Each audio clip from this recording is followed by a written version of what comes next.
Welcome everyone. In this video, we will be discussing about the power balance equation for electromagnetic wave. Electromagnetic wave can transport energy from the source to the receiver. So where an antenna or a transmitter could be used as a source and a receiving antenna can be used as a receiver.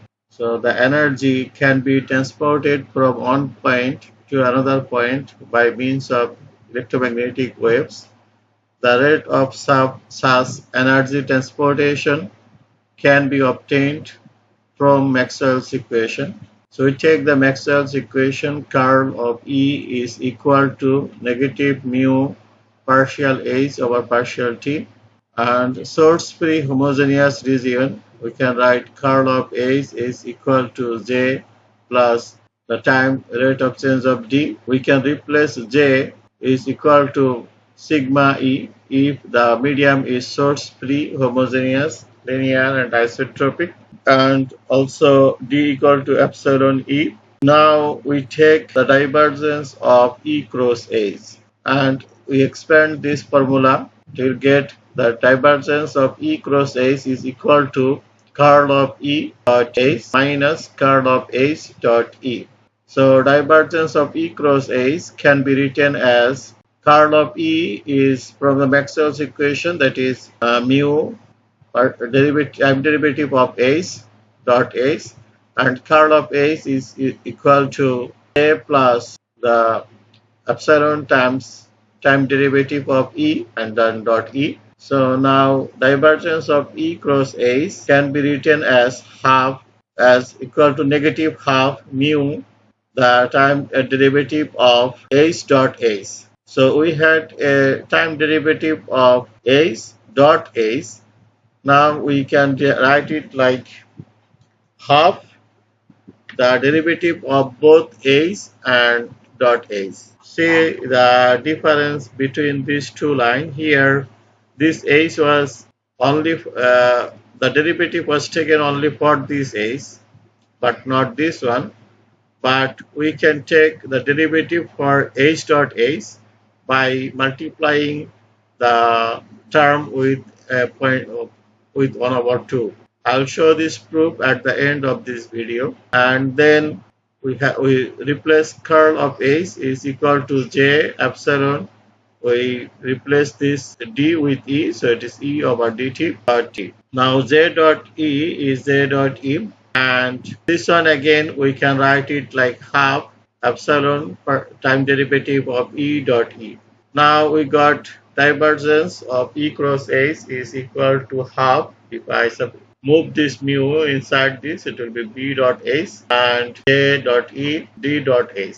So taking the volume integration on both sides. If you take the volume integral of the both sides, so we'll get the volume integration of this is equal to the volume integration of first term, volume integration of second and third term. So now apply divergence theorem at the left side of this term. So you get divergence of this. So you can write it like the surface integration of this or ds. And this is we can take the volume integration here, half partial b over h dv, and this. So I also multiply with the entire equation with the negative sign. So this becomes negative, this term and all this right hand side becomes positive. So here you get H E cross H equal to, I take the third term first, so it is sigma E dot E is E magnitude, E vector magnitude of E vector square dv, and I take the derivative as a common factor, so it becomes derivative of this epsilon over 2 E square and mu over 2 H square. So here you see B equal to mu H, so I write it like mu H square, magnitude of H square, and D equal to epsilon over 2 E square. Let us consider the power balance equation we obtained in previous slide. So we got the left hand side is the surface integral of E cross H over the surface over a closed surface S, and the right hand side has a power loss term, that is PLT, and a time rate of change of energy term, WE electric field energy, and WH is the magnetic field energy. So here we are going to find the name of each term. So total instantaneous power flowing into the closed surface is E cross H dot ds over the surface closed surface S. Instantaneous power loss PLT is equal to the volume integration of sigma magnitude of E square dV, or you can write it like J dot E vector, volume integration of J dot E vector over a volume V, and here J dot E or sigma dot E square is called the loss density term. So this is power loss density lowercase pl is equal to J dot E or sigma dot E square, magnitude of E square. So if you see the difference between these two notations, here we have lowercase p and this is for uppercase p. Uppercase p is the total power loss and lowercase p is the power loss density. So if you take the density over the volume, you will get the total power loss. Similarly, the energy is stored in electric field. So P is for power and W is for energy. Energy stored in electric field is the volume integration of E by 2, the magnitude of E square over dV. Also, you can write it like half d dot E, volume integration of d dot E over the volume V. And here this d dot E, half d dot E or epsilon over 2 E square is called the energy stored density in the electric field. Similarly, we can find the magnetic field energy with this expression, half the volume integration of B dot H over the volume V, or mu over 2 magnitude of H square over the volume V.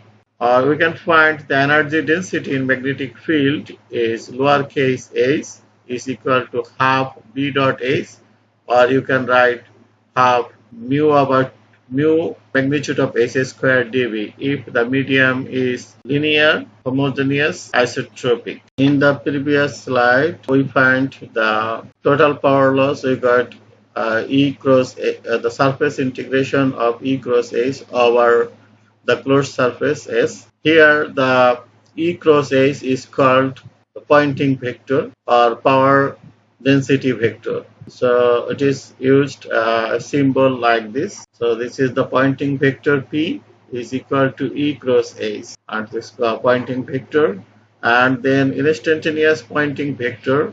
If you express E and H in time domain, then this vector will be instantaneous Poynting vector or instantaneous power density vector.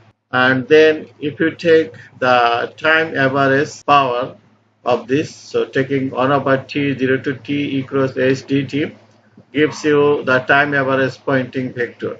That is also called power density vector, time average power density vector, or simply power density vector.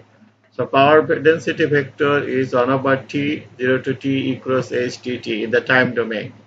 We also can find the time average Poynting vector or power density by using half E real part Es cross Hs conjugate in frequency domain. I am going to show this proof, showing the proof why this time domain expression is equivalent to this frequency domain expression. So in the next slide, I am going to show you the proof of this and this expression. They are same. This is for time domain and this is for frequency domain. So frequency domain, the formula is much easier than the time domain because you don't need to do any integration for in the frequency domain. Just express E in the frequency domain, H as conjugate in the frequency domain, and take the real part, multiply with half, you will get the power loss density or Poynting vector, time average Poynting vector in the frequency domain. And total power is can be obtained from the Poynting vector about the surface integration of a surface S. So this is how we can find the total power. One thing to mention that the energy stored in electric field and energy stored in magnetic field, net energy stored in electric field and magnetic field will be zero. As you have learned in circuit theory that inductor and capacitor has no power loss. So similarly here the energy stored in electric field, that is equivalent to the capacitor, and energy stored in magnetic field, that is equivalent to the inductor, they has no power loss. Power loss is only because of the ohmic power loss or the resistive component or conduction current. So just the power loss is contributed for sigma term. So Z dot E is contribute to the power loss, or sigma times E square is the power loss term. So that is equivalent to I square R term you have learned in circuit theory. So here I am showing why the time average power in time domain and frequency domain. What will be the formula for time average power in time domain and in frequency domain? Let us assume voltage expression as a V naught cosine omega t and the phase angle is theta V, and I is I naught cosine omega t, phase angle is theta I. So the power, instantaneous power will be V times I. So you got V naught I naught cosine omega t plus theta V times cosine omega t plus theta I. Now if you expand this, you will get half V naught I naught cosine 2 omega t theta V theta I and plus half V naught I naught cosine theta V minus theta I. So the time average power, if you take the time integration of the above expression over 0 to t and average it 1 over t, so the first term will be 0 and you will get the second term half V naught I naught cosine theta V minus theta I. So you can visualize this with this. Blue one is the instantaneous current and the red one is the instantaneous voltage. Then you will get the instantaneous power, that will be this one. So instantaneous power, you can see the instantaneous power frequency is double to this frequency, and also it is shifted by if you look at start from the reference point from here, reference point is here. So you will see this is the reference point over here. So the power is shifted by a DC equivalent value or this. So this is basically this term. This term is the average value. So if you take a time derivative, time integration of time average of this, so this part will be cancelled out by this part, but you will come up with a DC term only. So now if you see the time average power is half V naught I naught cosine this. This is the time average power that we find using the time domain expression. Now if you take the frequency domain expression, of this, so as we know from V is equal to Em cosine omega t plus theta V. In frequency domain we can write it like Vs is equal to Vm angle theta V. And similarly I was Im cosine omega t plus theta I. So in frequency domain we can write it like Is is equal to Im angle theta I. So now in the time domain we got the power. So let me write the time domain. Let me write it scalar form. So you got V equal to half Vm Im cosine theta V minus theta I. So now if I multiply this Vs and Is, then it will be Vm Im theta V plus theta I. So this will be Vm Im theta V plus theta I. But you see here in time domain, the power form has theta b minus theta I. We can make this theta I negative only if we take Im, if we take Is conjugate. If we take Is conjugate, then it will be Im at angle negative of theta I. Negative of theta I. So that means if you multiply now Vs over times Is conjugate, then it will be Vm times Im, and the angle will be theta V minus theta I. So to get theta B minus theta I, we have to take Is conjugate. Is conjugate. And we can easily find this value in frequency domain P in this value P in frequency domain by taking half and the real part of Vs Is conjugate. So Vs Is is equal to Vm Im. Vs Is conjugate is equal to Vm Im theta b minus theta I. If you take the real part, then the function will be cosine theta b minus theta I. This is how we can find the power, time average power in in frequency domain. So this is the time average power in frequency domain, and this is the time average power in time domain. So this is the expression for time domain. This is the expression in frequency domain. So this is for time domain, and this is for frequency domain. Now for electric field and magnetic field, basically we use E and H instead of voltage and current. So here d over dt E. So this is the term we have dE over dt dot E. So this E is outside of the derivative, out of derivative. Now I want to write d over dt E dot E. So just I want to take the derivative on both E's, E dot E. So this is something like E dot E can be written like magnitude of E square. So that is meaning that, so 2 E d over dt and E. So you see this is very same to this E over dE over dt.